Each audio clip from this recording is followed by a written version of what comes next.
अगर खिलाफ है तो होने दो, जान थोड़ी है, ये सब धुआं है, कोई आसमान थोड़ी है।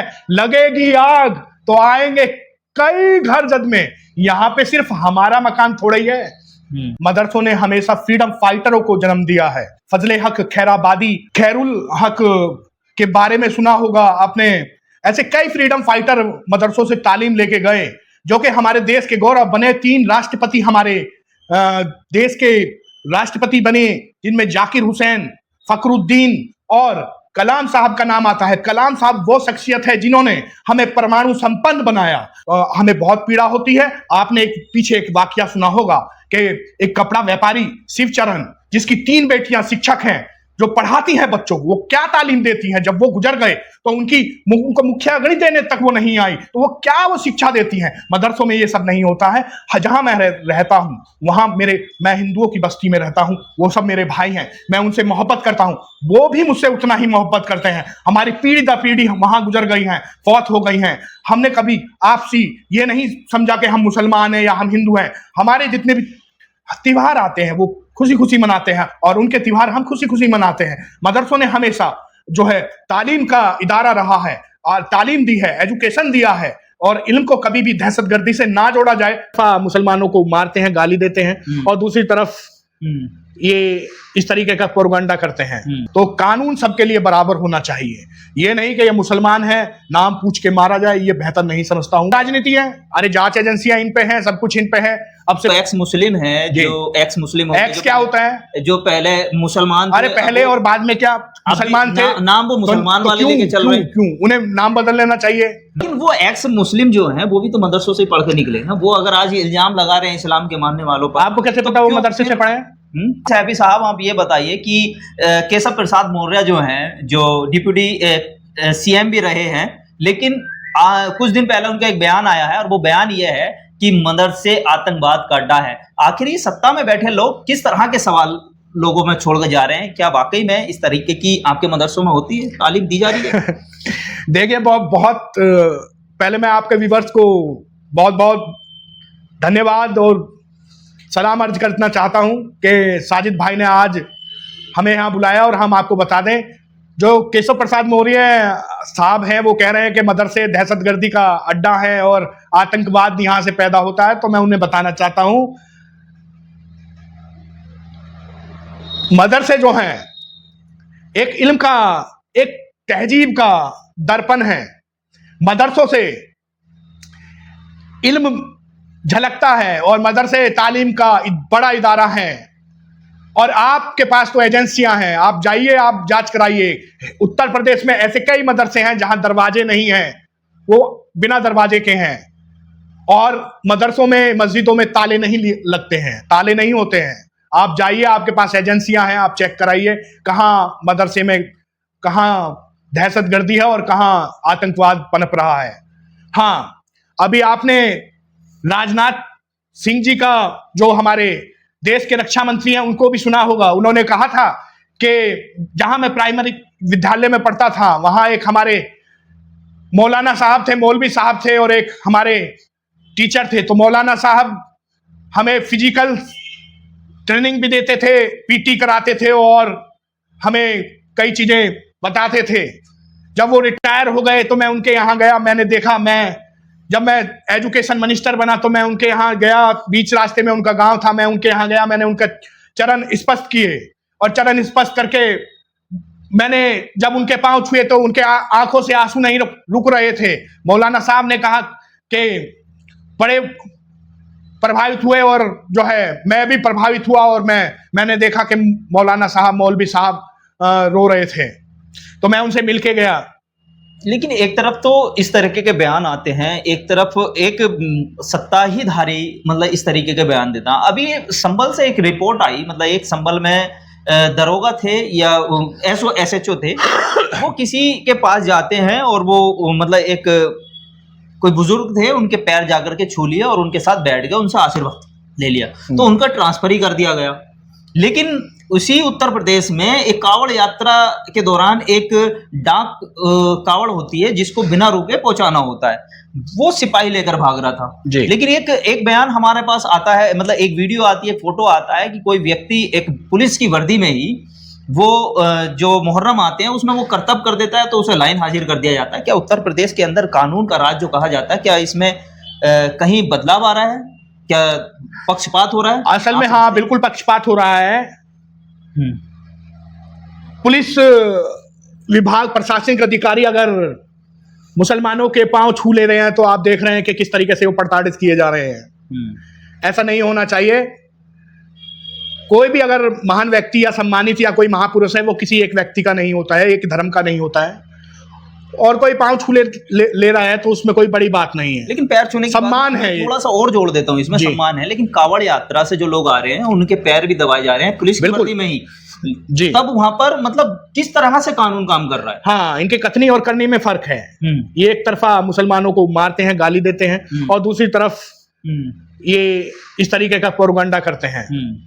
प्रोपगंडा करते हैं तो ये कहीं ना कहीं जो है इनके कथनी और करनी में फर्क है। ऐसा नहीं होना चाहिए। इंतजामिया जो है वो हमेशा शासन के दबाव में काम करती है, वो मानते हैं, लेकिन इतना भी नहीं स्तर गिरना चाहिए कि भाई जो है इस तरीके से पुलिस, आपने मुरादाबाद में देखा होगा कि गाड़ी यहाँ पूरी जो है पूरी पिक्चराइज कर दी गई हैं, पुलिस वैन को आपने देखा होगा कि कर दी गई है। तो ऐसा नहीं है। देखिए, कानून व्यवस्था का एक अपना स्तर है, उस स्तर को ना गिराया जाए तो बेहतर है। कानून सबके लिए होता है, चाहे वो कोई भी अपराधी रहा हो या अपराधी प्रवृत्ति का कोई व्यक्ति हो या किसी भी तरीके का इस तरीके का हो, तो कानून सबके लिए बराबर होना चाहिए। ये नहीं कि ये मुसलमान है नाम पूछ के मारा जाए, ये बेहतर नहीं समझता हूं मैं। तो दो कानून चल रहे हैं क्या देश के अंदर?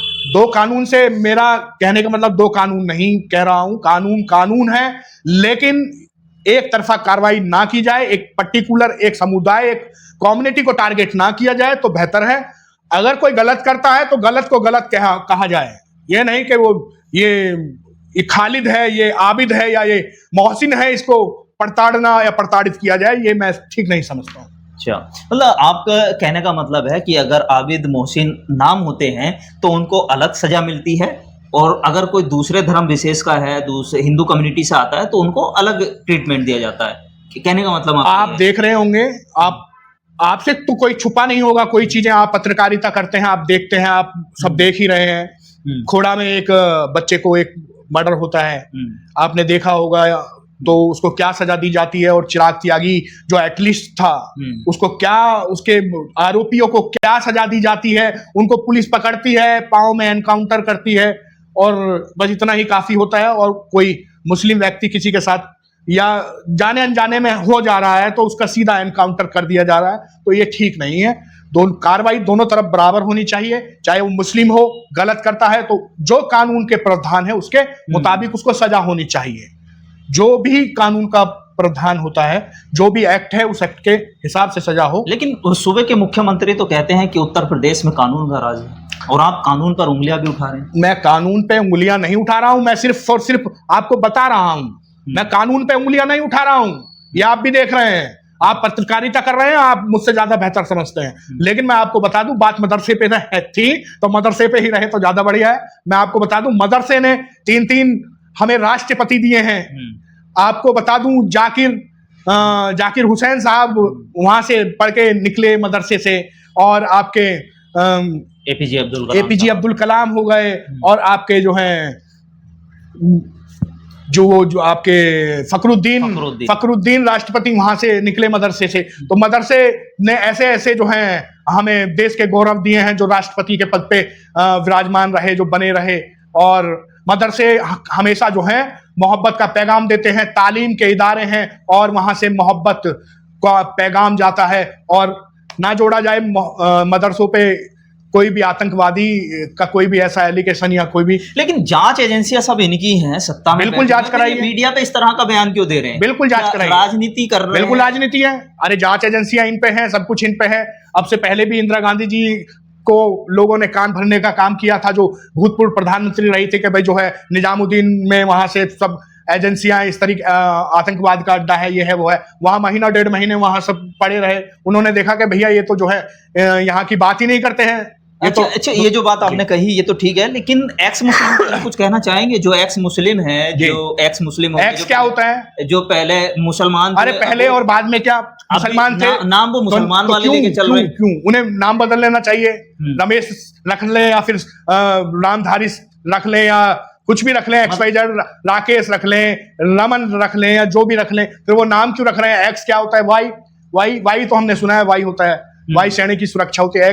एक्स तो मुझे नहीं समझ में आ रहा। वो छोड़ गए ना, इस्लाम को छोड़ गए, लेकिन वो ना तो वो इधर जो आप कह रहे हैं वो बात सही है आपकी, ना तो वो इधर है ना उधर है, लेकिन वो अपने नाम के आगे एक्स मुस्लिम लगाते हैं। देखो एक्स का कॉन्सेप्ट तो मुझे नहीं मालूम है, या तो नाम पूरी तरीके से वो धर्म परिवर्तन ही करना है तो पूरी तरीके से करें, फिर नाम भी जो है उस हिसाब से फिर हाँ बिल्कुल धर्मेंद्र त्यागी हुए, अब वो त्यागी भी नहीं है, वो उसमें प्रजापति कम्युनिटी में चले गए हैं। अच्छा, मतलब कि वो भी जातियां बदलते। बिल्कुल बिल्कुल बिल्कुल। और मैं आपको बता दूं मदरसे जो हैं, लेकिन वो एक्स मुस्लिम जो हैं वो भी तो मदरसों से पढ़ के निकले ना। वो अगर आज इल्जाम लगा रहे हैं इस्लाम के मानने वालों पर, आपको कैसे पता वो मदरसे से पढ़े हैं? आप कैसे कह सकते हैं? वो तो बता, आप कैसे कह सकते हो कि पढ़े भी हैं कि नहीं पढ़े हैं? क्या है अगर वो, ये तो कोई तालीम का स्तर नहीं है कि इस तरीके से जो है आप एक कम्युनिटी, अपने ही कम्युनिटी में अगर किसी में रहे और उसकी बुराई कर रहे हैं तो फिर आप काहे के मुस्लिम हो गए और काहे के हिंदू हो गए। फिर आपको जो है किसी भी मजहबी पेशवा का अपमान नहीं करना चाहिए। धर्म सबके बराबर है। वो फिर जो मुसलमान हैं, जो पढ़े लिखे मुसलमान हैं, जो जावेद अख्तर साहब से तो मतलब बातचीत कर लेते हैं कि गॉड इज एग्जिट, लेकिन ऐसे लोगों से वो क्यों नहीं बात करते जो एक्स मुस्लिम हो गए? क्यों नहीं उनके सामने? कुछ लड़कियां भी आ रही हैं, बानो टाइप की एक लड़की आ रही है, वो कावड़ लेने जाती है, बुर्का पहनकर जाती है, वो एक सलीम वास्तवी के वो टोपी लगाकर जाता है, लेकिन ये समझ में नहीं आता कि जब वो टोपी लगा रहा है और वो सब कुछ कर रहा है तो फिर समझ में नहीं आ रहा वो इस्लाम को फॉलो कर रहा है या हिंदू को बेवकूफ बना रहा है। सही कहा आपने, वो बेवकूफ बनाने वाली बातें हैं, सिर्फ लुभाने वाली बातें हैं, नंबरी जिसको कहते हैं, नंबर बनाने वाली बातें, बाकी कुछ नहीं है। देखिए मैं आपको बात लेकिन हाँ एक रिकॉर्ड और आया सलीम वास्तविक का निकल करके, जब उसको भगोड़ा साबित हुआ, वो एक हिंदू बच्चे का मर्डर, एक लाला है जो पुरानी दिल्ली में है, उनके बच्चों को, बंसल जी, उनके बच्चों को इसने किडनैप किया। किडनैप करने के बाद जो है उसकी हत्या कर दी। रंगदारी मांगी गई, रंगदारी ना मिलने पे इसने उस बच्चे की हत्या कर दी। तो ये ऐसा दुष्ट आदमी है और इस तरीके का जो है इसने कृत्य किया है कि इसे डूब के मरना चाहिए। और जो लोग इसको अपने साथ लगाए घूम रहे हैं उनको भी ये सबक लेना चाहिए कि इतने गिरे हुए इस तरह के आदमी को अपने साथ ना लगाया जाए। उससे उन लोगों की छवि खराब होती है जो उसे अपने साथ लेकर के घूम रहे हैं और अपने सिर्फ और सिर्फ इस्लाम को गलत कहे, मुसलमान को गालियां बके। उनसे उसका फायदा क्या होने वाला है? उन लोगों का भी क्या फायदा हो रहा है? कुछ समझ में नहीं आ रहा है। सिर्फ ये गंदी राजनीति के चक्कर में ना पड़ा जाए। आप अपना मजहब को जो है उसके मजहब के स्तर को बढ़ाइए और इस तरीके की दोगली बातें ना की जाए तो बेहतर है। कुछ कहना चाहते हैं दर्शकों से? शायरी के अंदाज में आप शायर भी अच्छे हैं। देखिए मैं तो सिर्फ और सिर्फ एक शेर आपको पढ़ के बता दूं। ऐसा सुना दीजिए जो दर्शकों को भी पसंद आए। देखिए उदय प्रताप जी बहुत बड़े शायर हैं और कवि हैं, बहुत विश्व प्रसिद्ध कवि है वो। उनका एक शेर है कि ना तेरा है ना मेरा है, हिंदुस्तान सबका है, और ना समझी गई ये बात तो नुकसान सबका है, सबका है। राहत इंदौरी साहब का भी कुछ सुनाना चाहते हैं कि लगेगी आग आएंगे? अच्छा। कुछ चलिए हम सुना। अगर खिलाफ है तो होने दो, जान थोड़ी है ये सब धुआं है, कोई आसमान थोड़ी है, लगेगी आग तो आएंगे कई घर जद में, यहाँ पे सिर्फ हमारा मकान थोड़ा ही है। चलिए यहाँ पे सिर्फ हमारा मकान थोड़ा ही है। जी बहुत बहुत शुक्रिया मोहसिन साहब, आपने आज अपनी दिल की बात रखी और शायद समाज में जो कुरीतियां बढ़ चुकी है उनके बीच भी आपने ये बात रखी कि मदरसों में अगर आप इल्जाम लगा रहे हैं तो जांच एजेंसियां आपकी हैं। बिल्कुल सही बात है। आप जाइए, जांच करिए। अगर आपको लगता है कि वो आतंकवाद का अड्डा है तो फिर उन पर आप साबित कीजिए, और नहीं है तो फिर ऐसे मीडिया में आकर बयान भी मत दीजिए जिससे आप एक कम्युनिटी को बदनाम करने की, और वो भी वो कम्युनिटी जो आपके हिंदुस्तान की बात करती है, अपने हिंदुस्तान को बचाने की बात करती है। जी मदरसों ने, आपको बता दूं, मोहम्मद अली जौहर जो थे आज वो हमारे भारत में दफन नहीं है, वो यरूशलेम में दफन है। उन्होंने कहा था कि मैं गुलाम मुल्क में नहीं जाऊंगा। आज वो, और 72 मुल्कों के सरबराहों ने कहा था कि अली को हमारे यहां दफन किया जाए और हमारे यहां दफन किया जाए। उनको दफन करने के लिए इतनी होड़ थी तो वो भारत नहीं लौटे थे। उन्होंने कहा था राउंड टेबल कॉन्फ्रेंस में अंग्रेजों से, ए फिरंगियों, अगर मुझे आजादी का परवाना नहीं मिला तो मैं वापस अपने देश में नहीं जाऊंगा। और मौलाना मोहम्मद अली जौहर के नाम से यूनिवर्सिटी है, आज उस पर भी लोग जो हैं बदनामी और उसकी मुखालफत करते हैं, जो कि वो एक शिक्षा का मंदिर है, उन्हें नहीं करना चाहिए। वो शिक्षा वहां सभी जाति, सभी धर्म, सभी वर्ग के बच्चे पढ़ते हैं। बहुत बहुत धन्यवाद।